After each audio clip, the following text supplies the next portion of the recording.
Praise the Lord. கர்த்தருடைய பரிசுத்த நாமத்துக்கு மகிமை உண்டாவதாக.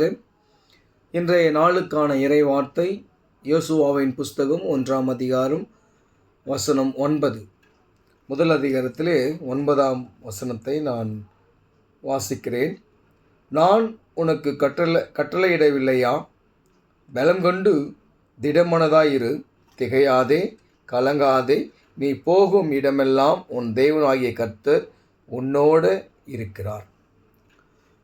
அழகாக சொல்கிறாரு, நாம் எந்த காரியத்தை குறித்தும் பதட்டப்படக்கூடாது, திகையக்கூடாது, பயப்படக்கூடாது. ஏன்னு சொன்னால், உலகத்திலே அநேக காரியங்களை நாம் மேற்கொள்ள வேண்டும். அது நம்முடைய வாழ்க்கைக்கு தேவையான ஒன்று. இன்பங்கள் வரும், துன்பங்கள் வரும், கஷ்டங்கள் வரும் இல்லையா? நிறைய சோதனைகள் வரும்.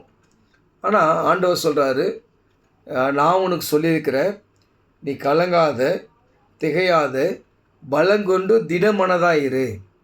எப்பேற்பட்ட ஒரு பெரிய ஏதோ இதை எதிர்பார்க்க முடியாத கஷ்டம், இதை மேற்கொள்ளவே முடியாது, என்னால் முடியல, என்னால் தாங்க முடியாத ஒரு துக்கம் எப்பேற்பட்டதாக இருந்தாலும் சரி, பலங்கொண்டு திடமனதாயிரு, திகையாதே, கலங்காதே.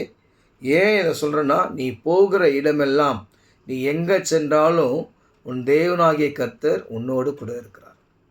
நாம் எங்கே சென்றாலும், எப்பேற்பட்ட இடமா இருந்தாலும், எப்பேற்பட்ட சூழலாக இருந்தாலும் நம்ம பயப்படக்கூடாது. ஏன்னு சொன்னால், நம் தேவனாகிய கர்த்தர் நம்மோடு கூட வருகிறார்.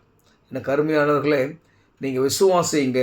கண்டிப்பாக இப்போ நீங்கள் எந்த ஒரு காரியத்தை குறித்து கவலைப்படாதீங்க, பயப்படாதீங்க. உலகத்தில் அநேக போராட்டங்கள் உண்டு. போராட்டம் இருந்தால் தான் ஒரு கிறிஸ்தவ வாழ்க்கையில் கண்டிப்பாக சோதனைகள் இருக்கணும், போராட்டங்கள் இருக்கணும். ஏன்னு சொன்னால், அதெல்லாம் சாத்தான் கொண்டு வரும்போது தான் நாம் எந்த அளவுக்கு ஆண்டவருடைய பாதத்தில் இருக்கிறோம், எப்படி நாம் அவரை உறுதியாக பற்றி கொண்டிருக்கின்ற விசுவாசம் இன்னும் நம்மளுக்கு உறுதிப்படும். அதான் வேதாகமம் அழகாக சொல்லுது, அவர் சோதித்த பின் நான் என்னவா விளங்குவேன், பொன்னாய் விளங்குவேன்னு சொல்லி.